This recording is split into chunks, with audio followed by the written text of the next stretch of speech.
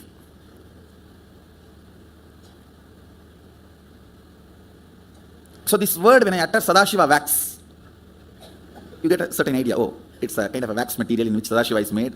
I am also made in the same way, same material. So this understanding, this thought current is captured in that one word dhatu. Mahadeva uses the word dhatu in this to explain this thought current. So I wanted the original Sanskrit word to be introduced. Reason one, so I will not forget it. Every time I will repeat. Second, when I give the original verse, you will find this word as a key word in the original verse. You are made of the same material in which Sadashiva is made. Mahadeva says in Mrigendra Agama, as my own extension, when I decided to become many, to celebrate my existence, I manifested whatever is experienced as reality. Let me repeat. Listen. When he decided, I am using the word he, so you don't feel offended, but it's me, I. At least when I am teaching you this truth, I am simply radiating, only then I can put me in you. The me in me is only sitting as me in you. This two only is talking to each other. Understand, I can only talk to me and give my understanding. I cannot talk to anybody else and give my understanding.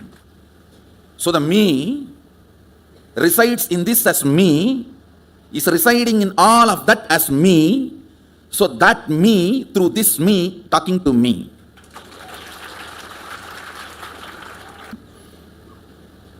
Mahadeva is very clear. Even when you are struggling to realize his existence as you, he is you. Understand? I am repeating. Even when you are struggling with your self-doubt, self-hatred, self-denial, to realize you are Sadashiva, even during that period, you are Sadashiva.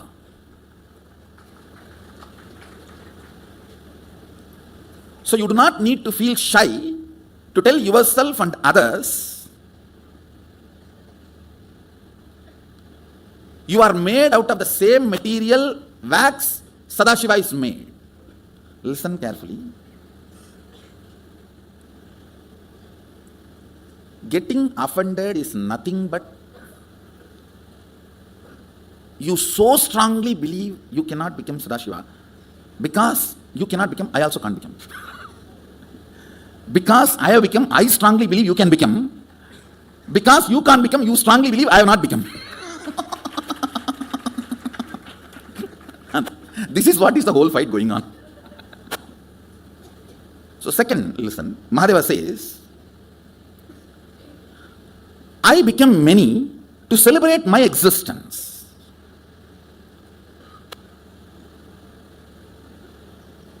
You became many only to celebrate your existence. Anywhere there is no celebration in your life, you forgot, you decided to become many.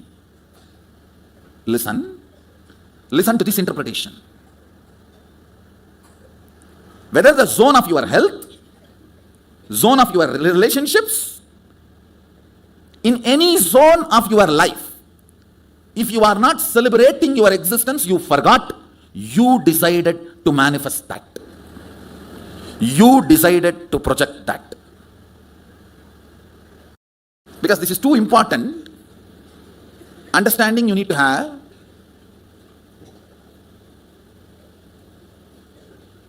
Wherever you are not celebrating your existence, whether your health, your relationships, your wealth, your relationship with humanity, your relationship with life, your relationship with nature, your relationship with existence, your relationship with cosmos, anything you forgot, you decided to become that. You decided to manifest. If you know you are manifesting, it is celebration. If it is not celebration, you are manipulating your own manifestation. Next verse, Mahadeva is introducing why he is talking about cosmology. Please listen carefully. If you don't know cosmology, after your death, even if all the 11 dimensions are there, you will not recognize them. Now, do you understand why I am introducing cosmology to all of you? Please understand. If you cognize there is only one birth, there is only one plane, and there is no next birth, there is no other higher planes. If you function only on that cognition, after death, when all the dimensions of the universe opens, you will be overwhelmed, you will not recognize any of them, you will be stuck to your dead body. Please understand, Mahadeva introduces why he is talking about cosmology. Understand, I am talking with the responsibility. See, for example, you are asking me how to go to Bangalore, and I am giving you the whole GPS understanding. I am responsible for what I am talking, because the moment you go out, you are going to follow what I am saying. I don't want you to be stuck somewhere and get into trouble. Even for Bangalore GPS, how responsible we behave. Don't you think the Cosmos GPS, I will not be that responsible with you? Understand. Why I need to insist so much on my integrity? Because many of your old cognitions you may have to give up. Surely, there are multiple buts. Please understand. It's not faith, it's a truth. People ask me, do you believe in reincarnation? I say, no, I don't believe. I just know reincarnation is the truth. Multiple births and multiple planes of existence is the truth. I am not declaring any supremacy. I do not want you to miss the science I am introducing due to any of the stupid thought currents. Even if you have missed power manifestation, it's okay. Don't miss what you are going to do after your death. Your cognitions now, please understand, your cognitions now matters what you are going to decide after you leave your body.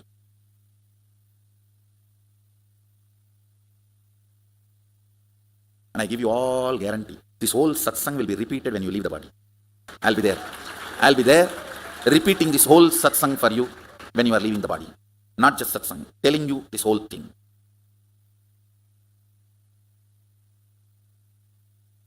What you cognize about you, universe, and Mahadeva, Sadashiva matters, because you are going to decide when you leave your body the ideas you have about these three, many major decisions of what to do further. For example, somebody is in a big trouble. Only if he knows what all countries he can enter, what all possibilities he has, he can take the best decision for his future. Understand what I am saying? If somebody is banned in one country, he cannot enter that country anymore. He need to know all the choices available for him to design his life further. Same way when you are dead, when this body is taken out of you, you need to know all the choices in front of you. Only then you will make the best decision. Why Mahadeva is introducing cosmology, you need to know. He does three things. He introduces cosmology, then he gives the methodology to experience it even now while you are in the body, not after leaving the body. That is separate. That's the first chapter. Second chapter he gives while you are in the body. Third, he gives how to bring the things from that plane to this plane and enjoy while you are in this body. He gives the science of bringing Kamadhenu, Kalpavriksha, Ratana Singhasana, Pushpaka, all that from the other planes and strengthen the existence of this plane. The next truth. Listen very carefully. The next truth. The decisions, actions you do based on the cognitions strengthens the cognition. Listen carefully. Now please listen. Listen.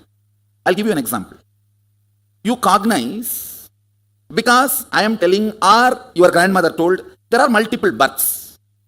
And you make the decisions based on that cognition. It can be good or bad. It can be good, oh, because there are so many births, let me not do anything wrong. So I will not suffer next birth. Let me do good. I will be happy next birth. That is a good decision. You can even do bad decision. Oh, there are so many births. Why to do anything? Let me just light around and I'll come back and do anything next time. What is the urgency? We have enough time. You can cognize that also. Whether good or bad does not matter, but the number of decisions you take and actions you do based on the cognition strengthens the cognition. Listen.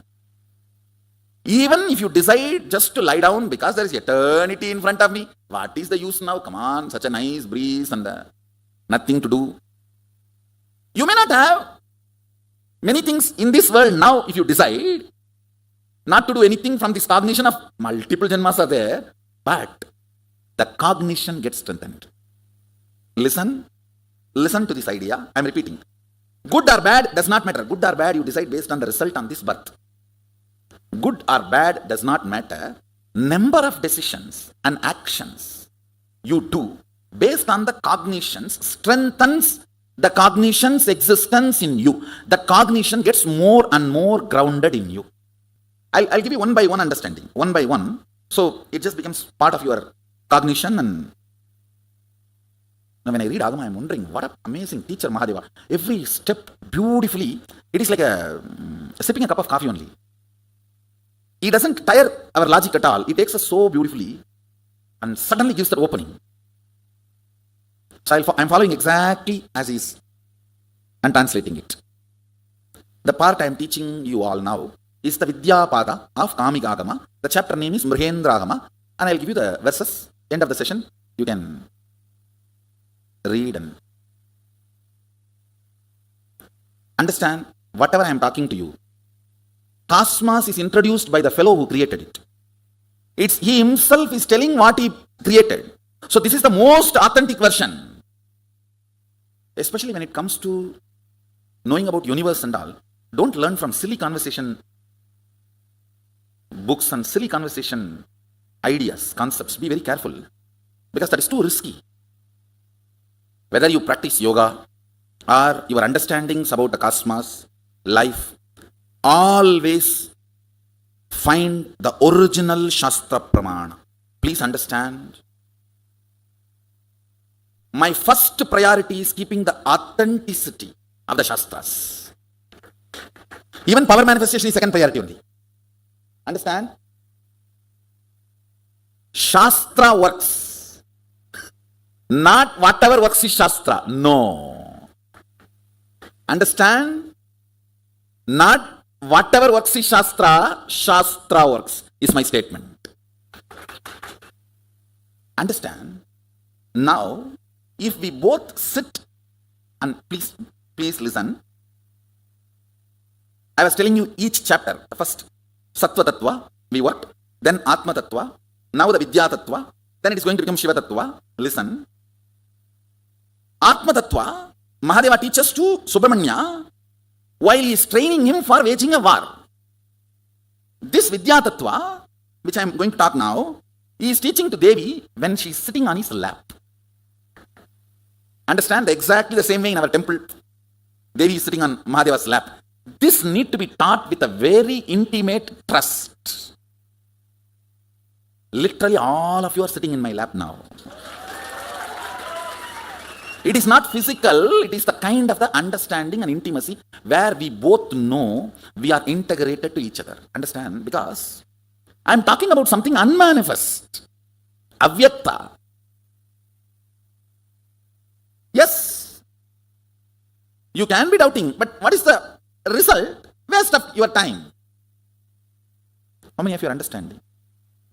Understand, when you get up morning and decide to brush your teeth, take bath and go to your office and attend to your work, earn money, you can decide because you have multiple baths and you are free, it is just because you are enjoying what you are doing.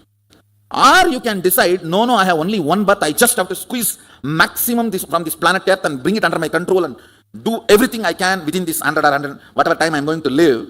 Anything can be the reason why you are doing what you are doing.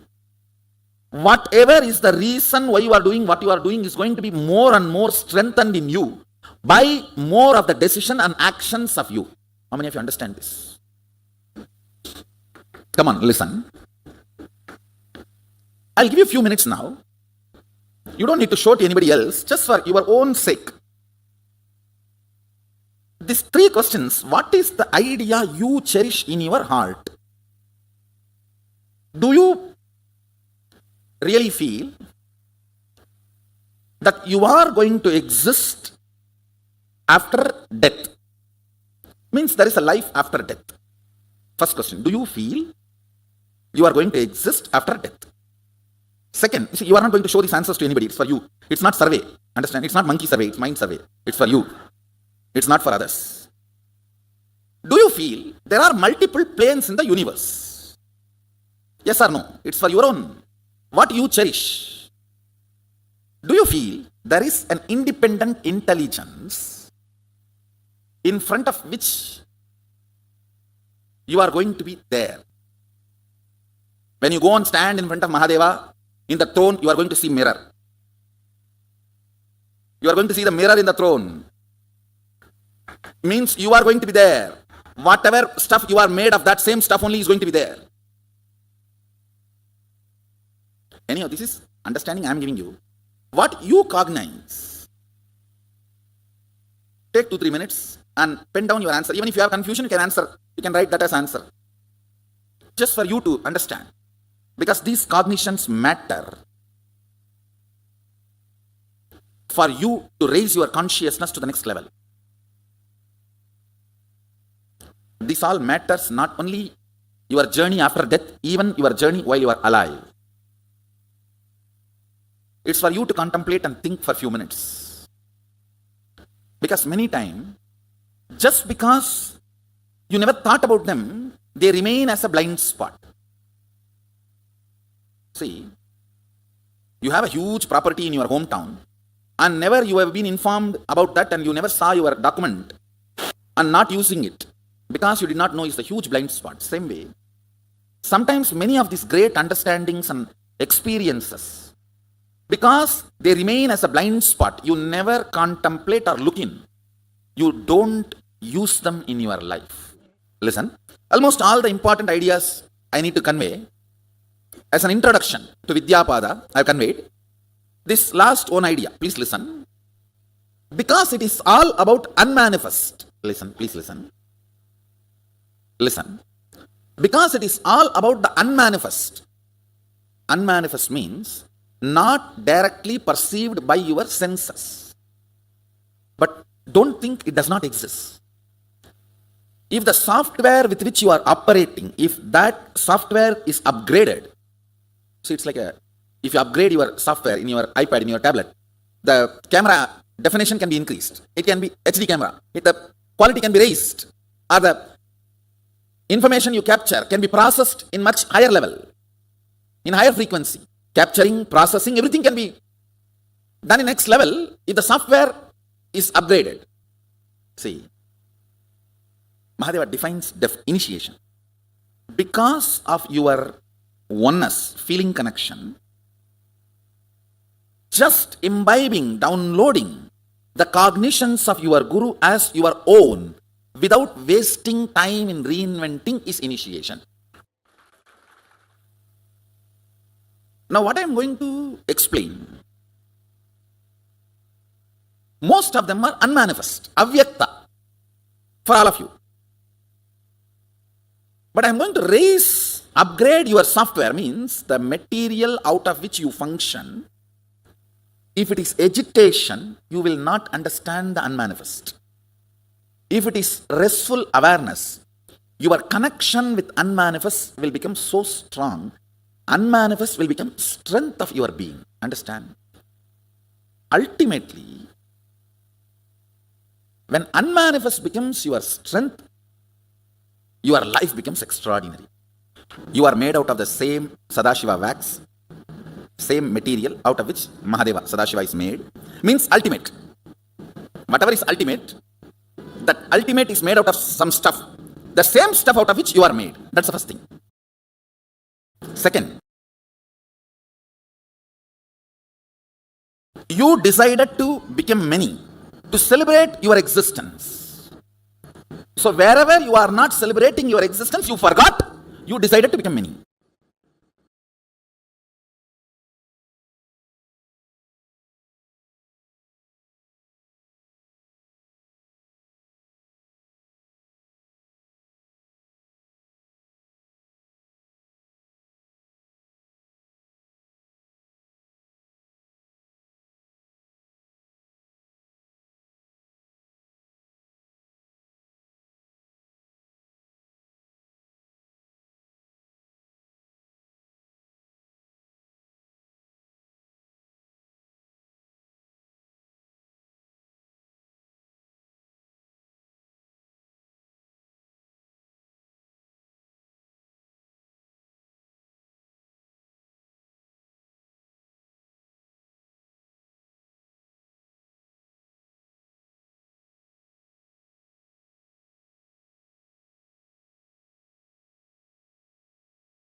Swamiji very beautifully revealed about Vidya Tattva, the purpose of this universe, why existence, cosmos manifests as it manifests in its all exalted states.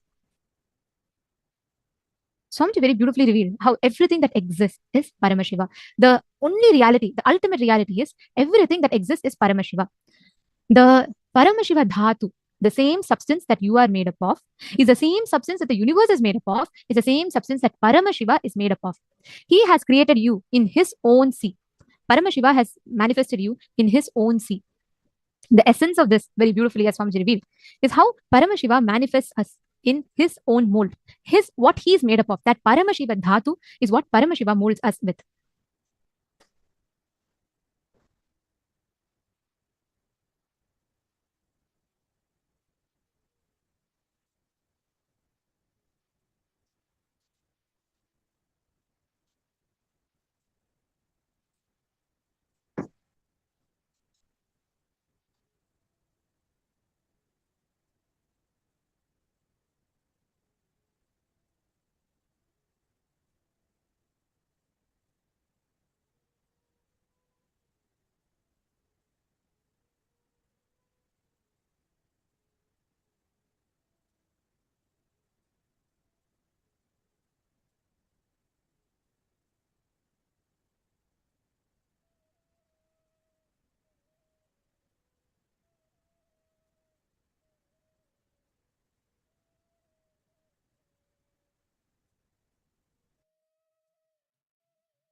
This one powerful cognition about how Paramashiva makes us all in his own sea is what all of us have been learning about.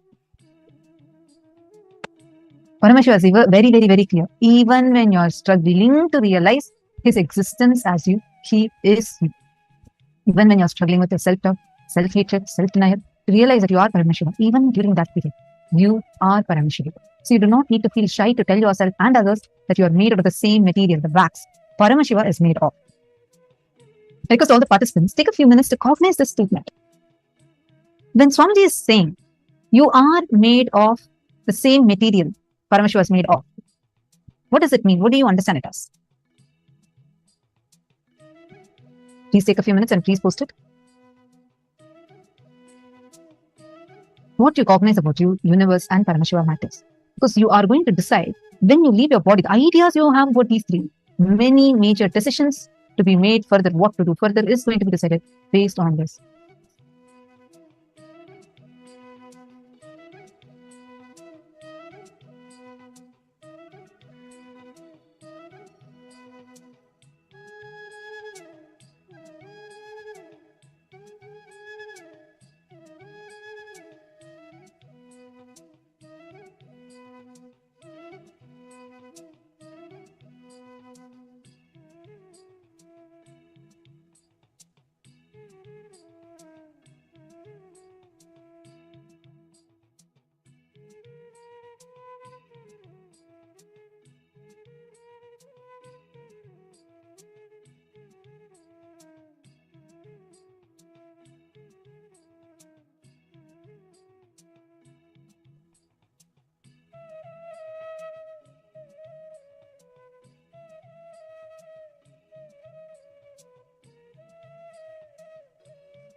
understand this cognitions we are learning about how you are made of Paramashiva, the same material as Paramashiva, applied multiple levels. Now, whatever we learned, let's take a few minutes and you're going to address a few fundamental questions about it. Do you feel you're going to exist after death? Do you feel there are multiple planes in the universe? Do you feel there's an independent intelligence in front of which you're going to be there? Take a few minutes and please post your understandings of these three questions. Let's take 5 minutes and let us work on these three questions now.